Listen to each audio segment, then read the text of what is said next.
del Hijo y de su Santo Espíritu.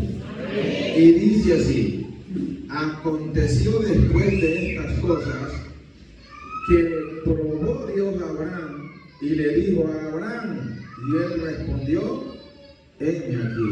Señor, gracias te damos En esta maravillosa noche, Dios mío, tuya es la honra, Señor, tuya es la gloria, Padre. Tu pueblo en esta noche, en este lugar, ha adorado, alabado tu nombre, Señor.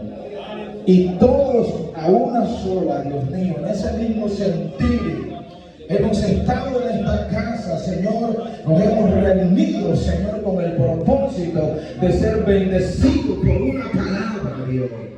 Y en esta noche yo creo que tú nos bendices, Padre. Por eso, Señor, disipa las tinieblas, Señor, en el nombre de Jesús, y alúmbranos en este lugar. Los corazones, la mente y nuestras almas sean libres para tu nombre. Gracias, mi Jesús. Amén. Tome asiento. Voy a predicar. ¿Cuántos quieren vivir bajo la bendición de Dios? Amén. Ese es el tema entonces. Pero en este tema voy a explicar 5 requisitos para ser bendecido. Si usted gusta, los puede anotar. Pero el tema es viviendo bajo la bendición de Dios. Gloria a Dios. Cuando leo la historia de Abraham,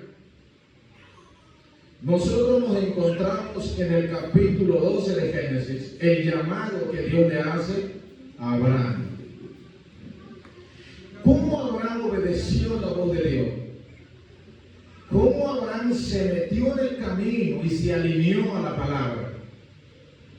Continuó caminando hacia donde Dios le eligió. Siguió ese camino. Por eso cuando leí esta palabra, el Espíritu Santo me ministró algo especial. Porque me puse a ver cómo se encuentra la iglesia en este tiempo. ¿Cómo estamos viviendo nosotros? Usted llega a toda parte del mundo y no hay un cristiano que no esté pasando por problemas o luchas de la vida. Son poquitos los que podrán decir: nosotros vivimos en paz, somos felices y vivimos bendecidos por Dios. Porque la mayoría de la iglesia tiene problemas. Y la pregunta es ¿por qué? Pues yo hoy quiero explicarle esos 5 requisitos que debe de vivir usted para gozar de la bendición de Dios.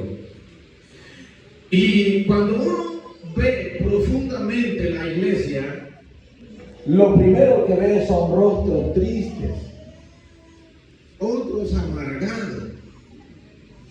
Usted ve altivez, arrogancia.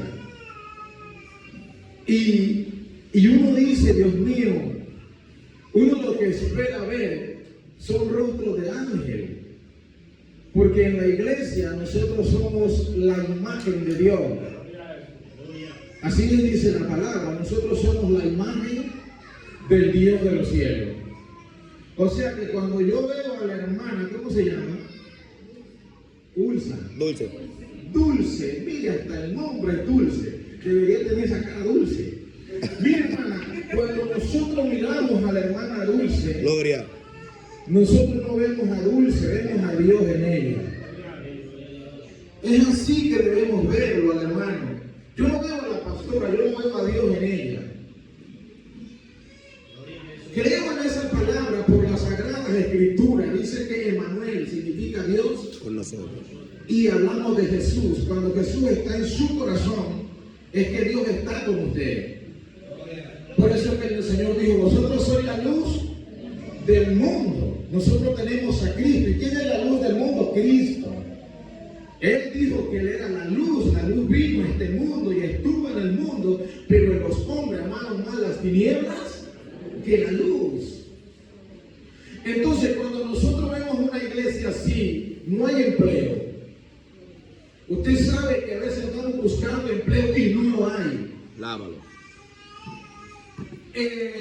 Eso trae, cuando no hay empleo, eso trae problemas en el hogar. De una forma o de otra genera problemas.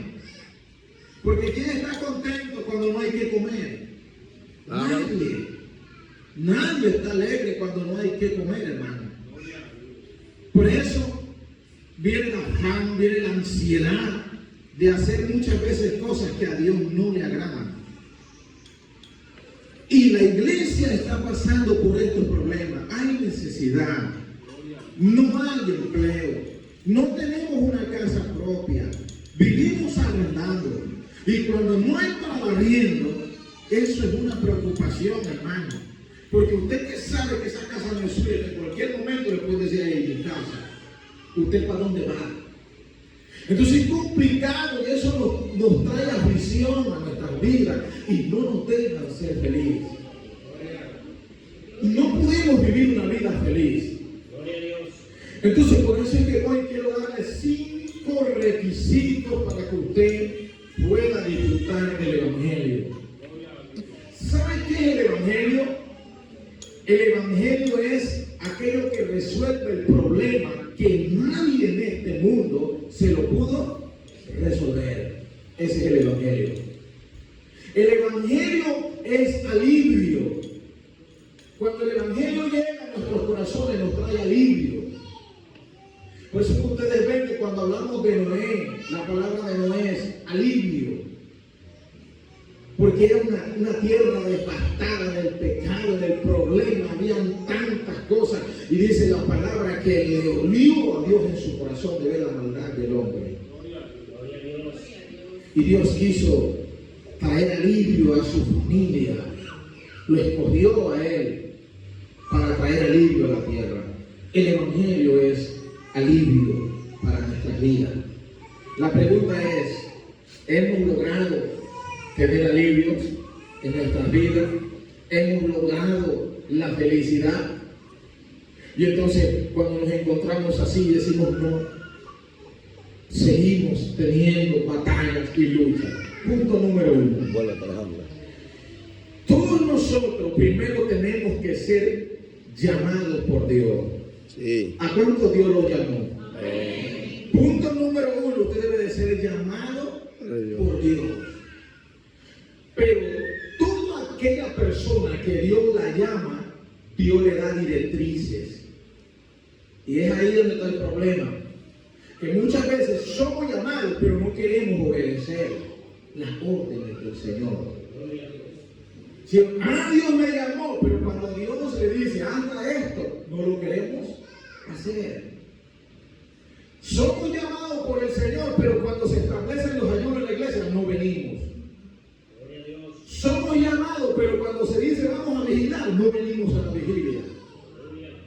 Somos llamados por el Señor, pero cuando se dice vamos a predicar o vamos a hacer una evangelización, no viene a la iglesia. Tanto así que en los últimos tiempos la iglesia no se quiere congregar todos los días. Pero el Señor dijo en su palabra una cosa de mandado: que estés en la casa de mi Padre todos los días de tu vida. El día que no venimos a la casa del Señor y no escuchamos el mensaje, no escuchamos la palabra del Señor, téngalo por seguro que otra cosa vamos a escuchar. Y cuando escuchamos otra cosa, esas cosas, hermanos, no nos edifican. Eso a veces trae problemas, escuchamos cosas que no son. O de repente usted no vino a la iglesia, discutió, tuvo una discusión en la casa y se generó un problema, hermano. Por eso es que yo creo que lo mejor es venir a la casa del Señor. Todos nosotros somos llamados por Dios, pero como Él nos llamó, Él nos da directrices que tenemos que cumplir. Él nos ha llamado con propósito.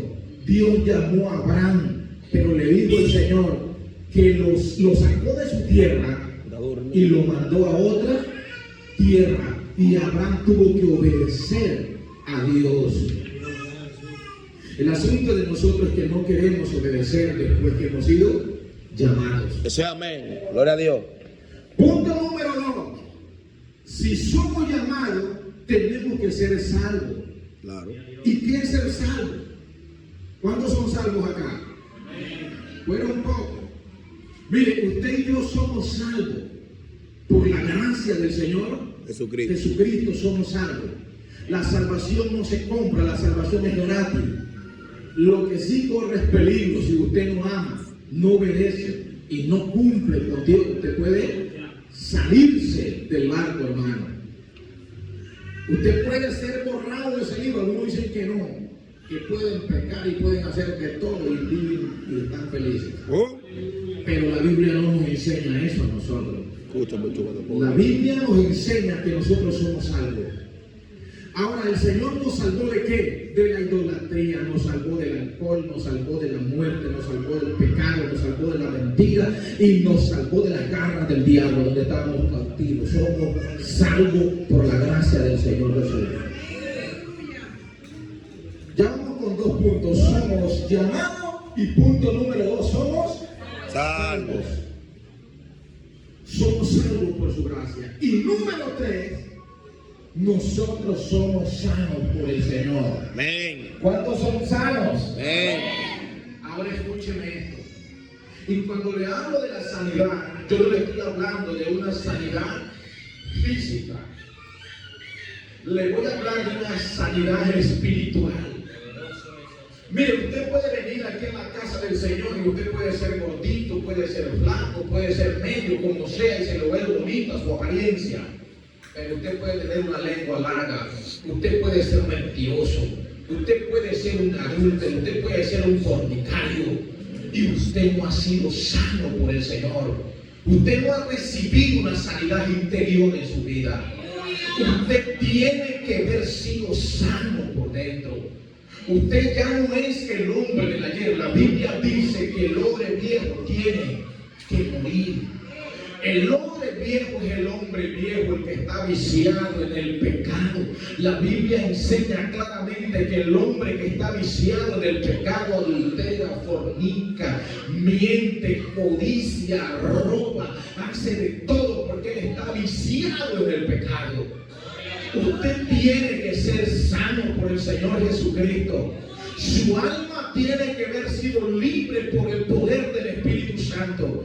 El Espíritu de Dios tiene que haber venido y haber entrado en esa vida y haber hecho una limpieza total en su alma, en su corazón, en su espíritu. Tiene que haber sido sano por el poder del Espíritu Santo. Los yugos del diablo se tienen que haber podrido por el poder de la palabra del Señor. Cuando el poder de Dios toca a un cristiano que ha sido llamado por Dios, lo cambia, lo transforma. El Espíritu de Dios lo libera, lo restaura, lo levanta, te limpia, te sana, te purifica. El poder de Dios es fuego y el fuego consume, el fuego desbarata, el fuego, hermanos queridos, te limpia, te purifica en el nombre de Jesús. ¡Aleluya! Nosotros tenemos que haber sido sanos por el Dios de los cielos. Yo no puedo llegar a la casa suya escuchando maldecir a alguien porque usted no ha sido sano. Usted hoy en día en la iglesia del Señor peleando con la vecindad, discutiendo con el vecino, peleando con el matrimonio, el uno durmiendo en cama separada. Y es así como se vive bajo el techo. Y nosotros venimos a la iglesia, alabamos, glorificamos el nombre del Señor, pero nos vamos de acá, hermano, y es un desastre. La iglesia en los últimos tiempos está perdiendo su sazón. La iglesia, hermanos queridos, no se está sumergiendo. ¿Saben por qué? Porque hoy en día en las redes sociales se encuentran cargados de mensajes meta. ¿Y cuáles son los mensajes meta? Son los mensajes que lanzan muerte. ¿Sabe? Lo primero que ustedes escuchan hablando a los que predican libertad del carro, la casa, la prosperidad, se paran en el púlpito y lo primero que dicen es la religiosidad es pecado, la religiosidad está matando. Pero ¿a quién le llaman religiosos? A los que se visten de una manera decorosa, a los que han dejado el mundo, los que se han apartado del mundo, son para ellos ellos los religiosos. Gloria. ¿Sí me están entendiendo? Amén. Es Amén. un grave problema de ese predicador, pero también hay otros predicadores que empiezan a decir con ciertas palabras: la iglesia que se conserva y se ha apartado del mal ha caído en otro error, porque también se para el púlpito y empieza a decir: los liberales son así, estos son así. O sea, se ha vuelto una tiranía del evangelio de una manera terrible. Y entonces se está lanzando mensajes meta desde el altar. ¿Cómo? Se lo voy a explicar rápidamente. Número uno, en primer lugar, nosotros como pastores decimos del púlpito: todos somos pecadores. Pregunto yo, si yo como pastor digo que yo soy pecador, ¿quién dejará de pecar en la iglesia? Nadie. Nadie. Porque mi mensaje está diciendo que todos somos pecadores. En contra de lo que dice la Biblia dice en Romanos que como que, habiendo sido ya libertados del pecado, seguimos nuevamente en pecado. Eso no tiene sentido. Somos muertos al pecado y vivimos por la gracia del Señor. Entonces, esos mensajes están trayendo muerte. Ustedes los ven en las redes sociales, las grandes predicadores que supuestamente son famosos por los mentirosos que se han vuelto. Entonces se vuelven famosos porque todos se lo ponen fácil hoy en día a los miembros, y todos se lo ponen fácil a la iglesia. Entonces quieren tener una iglesia llena, porque si llega gente no les importa más que su dinero, y a ellos no les interesa más que predicarles que viene el carro, que viene la casa y el terreno llega pronto, y que va a tener un hijo y que va a ser un profeta, y uno que viene Daniel en tu vientre. Y eso, hermano, usan una de cosas para tratar de manipular al pueblo, hermanos queridos, de una manera que han usado para estimularlo, y la gente, gloria a Dios, aleluya, llorando, pero nunca le enseñan a apartarse del pecado, dejar el pecado, porque en los mismos púlpitos ellos están diciendo: no hay perfección, todos somos pecadores, no, aquí nadie es salvo, hermano, aquí el único perfecto es Cristo. Pues el mismo Cristo dijo: sé perfecto porque yo soy perfecto. Él dijo: sé justo porque Él es justo. Nosotros somos una iglesia verdaderamente redimida por la sangre de nuestro Señor Jesucristo. Y lo que es redimir significa rescatar. Donde estábamos perdidos, donde estábamos hundidos en el pecado, extendió sus manos y nos sacó del lodo y nos lavó, nos purificó y nos tiene aquí parados en un altar. Y día tras día nosotros estamos unos a otros aprendiendo a vivir delante del Señor conforme su voluntad y no la nuestra. Aquí no existen las ideas nuestras, aquí existe seguir el código de su palabra y cumplirla tal como está escrita, porque solo así viviremos. Amén. ¡Aleluya! Gloria a Dios. Aleluya. Alabanza. Esos son los mensajes meta del altar ahora. No hay perfección, todos somos pecadores. Ahora, no hay santo. Miren, Pablo en la mayoría de sus epístolas saluda a los santos de la iglesia. ¿O no es así? Él saluda a los santos de la iglesia. Usted y yo somos santos. No, pero nadie es santo. Ese es el mensaje de los predicadores de este tiempo. Nadie es santo. Ahora yo pregunto, si nadie es santo, entonces ¿de qué santidad hablamos nosotros? Alábalo. Pregunto yo, si no hay santidad, ¿quién se va a santificar? Alábalo. Nadie. Si el predicador, los grandes predicadores dicen que no hay santidad, nunca el pueblo se podrá santificar para verdaderamente prepararse así para el día de la venida del Señor. ¿Sabe? Porque la Biblia dice que Él viene por una iglesia sin mancha y sin arruga. En el cielo, o según donde la palabra de Dios nos enseña, en ese lugar donde vamos a estar delante de la presencia de Dios, allá no van los mentirosos, allá no entran los inmundos, allá no van los pecadores, allá no entran los borrachos, allá van los que verdaderamente se despojaron del vicio y se consagraron en la presencia de Dios día tras día, haciendo morir ese viejo hombre y dándole vida a su vida espiritual delante de Dios. ¡Aleluya! Vamos con 3 puntos. Tenemos que ser sanos. Y ahora viene el punto más fuerte. que es la prueba. Llamado, salvo, sano y probado. Cuando ustedes ven aquí en el capítulo 12 de Génesis, Dios llama a Abraham. Pero en el capítulo 22 lo prueba. Ya leímos el versículo, dice, y Jehová probó a Abraham. Ahora, ¿qué es lo que sucede? La pregunta es, entonces, ¿por qué nosotros no somos bendecidos? Porque la iglesia no ha pasado la prueba. Escuchen, nosotros somos buenos para venir al culto, hacemos muchas cosas, pero cuando ya entramos en la prueba, nos rendimos. Mire, usted empieza a orar por una petición y cuando ve que las cosas se le ponen difíciles, usted deja de orar, abandona la oración.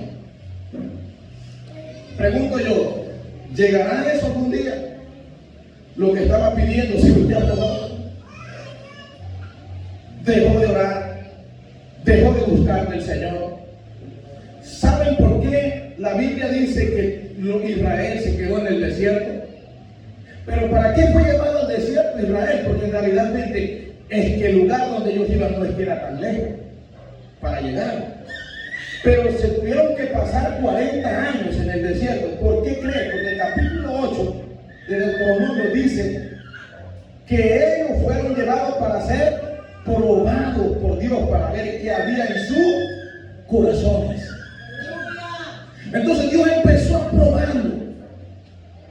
Pero ellos empezaron en la prueba, ¿qué? A murmurar, a criticar. Porque lo primero que nosotros hacemos es que cuando ya la bendición no llega, Señor, ¿y dónde está?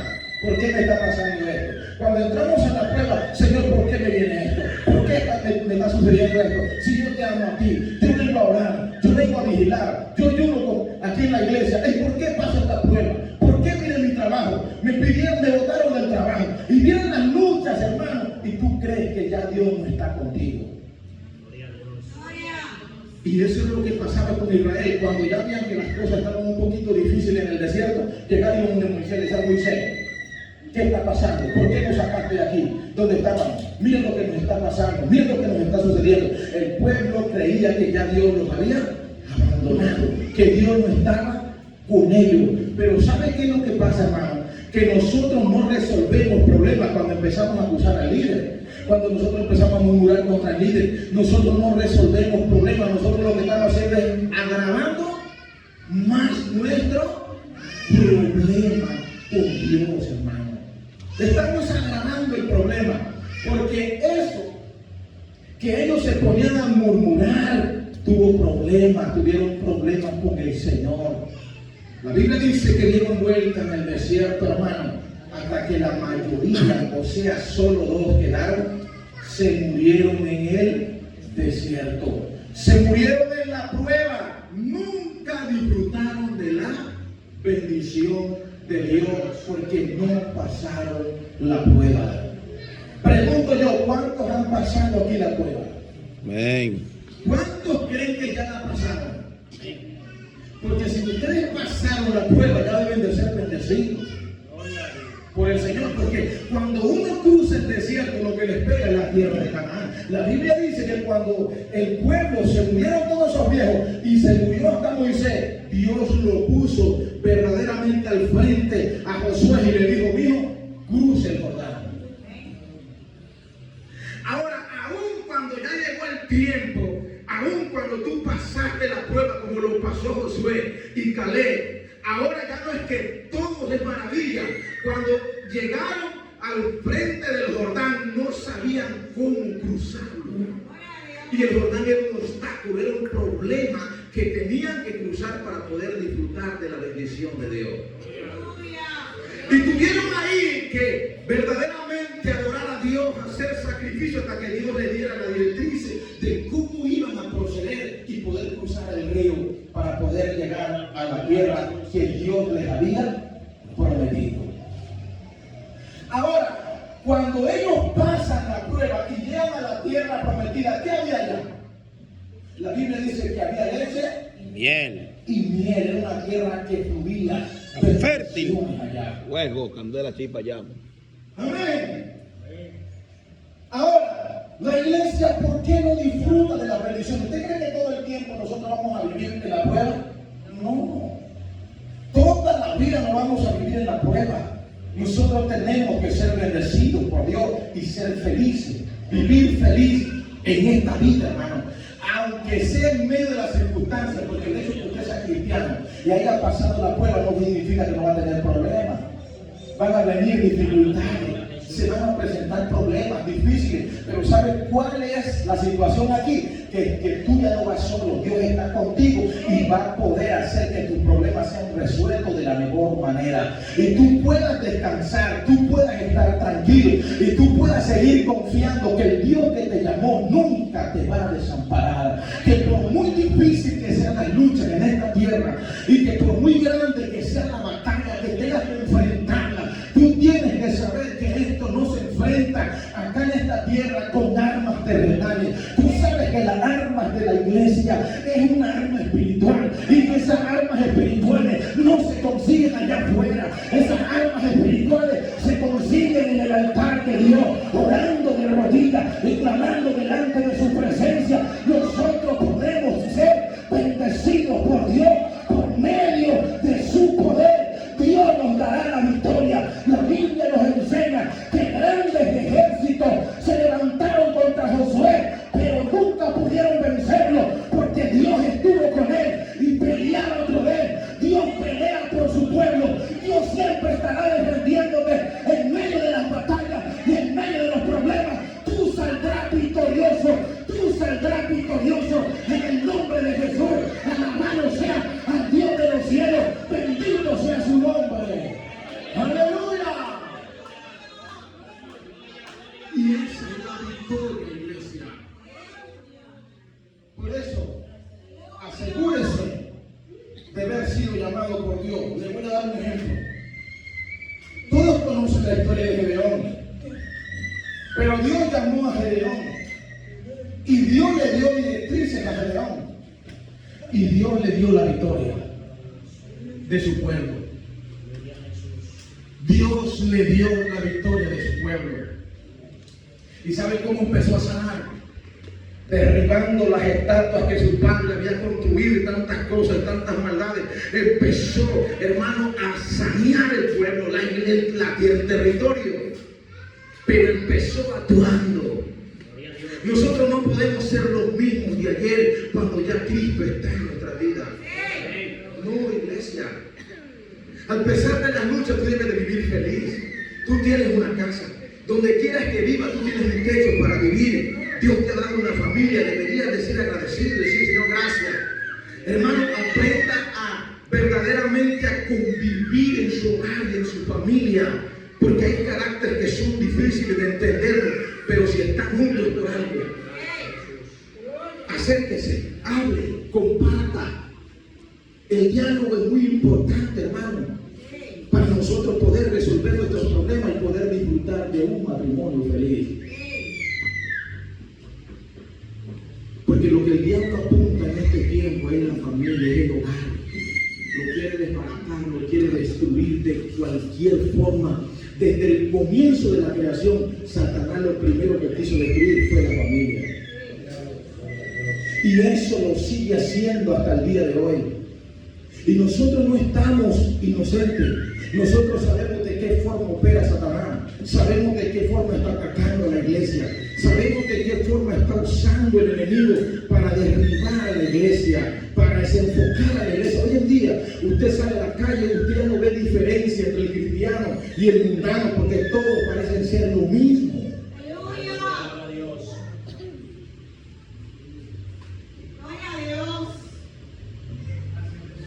Nosotros somos redimidos por la sangre del Señor Jesucristo y por lo tanto tenemos que ser lo que Él dijo, la sal de la tierra.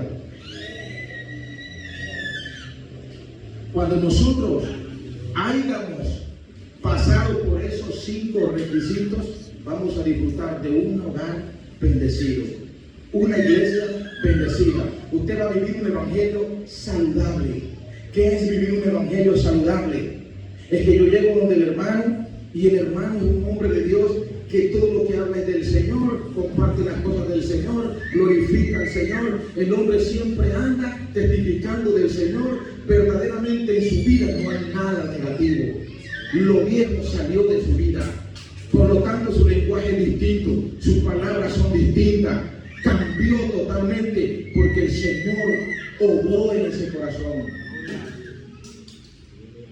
Esa es una iglesia saludable donde todos nos amamos unos a otros, donde nos levantamos unos a otros. Que el que cayó, extiéndale la mano y levántelo.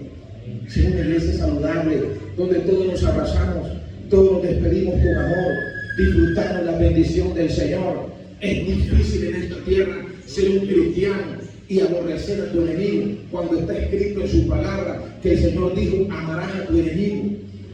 Y si te pide pan, dale de comer, y si te pide agua, dale de beber. Y que nosotros tenemos que orar por nuestros propios enemigos. La iglesia no es una iglesia de enemigos, la iglesia es una familia. La iglesia es una familia que Cristo la redimió y nos dio un mismo espíritu. Y todos los que tenemos el mismo espíritu nos amamos, unos a otros nos apoyamos. Estamos juntos y vamos a orar juntos por la causa. Un hermano se enfermó y todos oramos por el hermano. Estamos orando por nuestro pueblo, por nuestros barrios, por la familia de la hermana. Oramos por sus hijos, oramos por los hijos, oramos por nuestros nietos y por todos estamos orando porque somos una familia. Porque la familia de la hermana está en la promesa y nosotros como cristianos creemos que nuestra familia vendrá a Cristo. Así que como familia nos apoyamos unos a los otros en las luchas y en las batallas, porque ¿sabe qué es lo que sucede? Que cuando usted viene a Cristo, Satanás se mete a su casa, quiere desbaratarle la vida a sus hijos, los lleva a la droga, la lleva al alcohol, a otros los mete en las pandillas, y usted ve a las hermanitas, hermanos, solitas, luchando y peleando y batallando por sus hijos. Pero toda la iglesia nos ponemos en evidencia y declaramos delante de Dios que nuestros hijos le pertenecen al Señor y doblamos las rodillas creyendo, no menguamos, no dudamos, seguimos clamando, intercediendo por nuestros hijos. Les aseguro que las cadenas que el diablo nos ha atado se van a romper en el nombre de Jesús, porque hay una iglesia que ha creído que el Dios que adoramos es un Dios poderoso y que Él no abandona a sus hijos, y que nuestros hijos están en la promesa de Dios y que ellos van a ser libres en el nombre de Jesús. Y no importa aquí donde se encuentren o donde el diablo nos haya llevado, aquí lo importante es que hay un pueblo que entiende que hay un Dios que verdaderamente nosotros cuando clamamos, Él responde, Él va a escuchar nuestra oración, y tenga por seguro que Dios va a resolver los problemas de tu vida. Así que no abandones la lucha, no abandones el hogar, no abandones la familia, sigue peleando la buena batalla de la fe, porque sin duda Dios te dará la victoria. El diablo está vencido, escrito está en su palabra. Jesucristo lo venció en la cruz del Calvario y le quitó las llaves de la muerte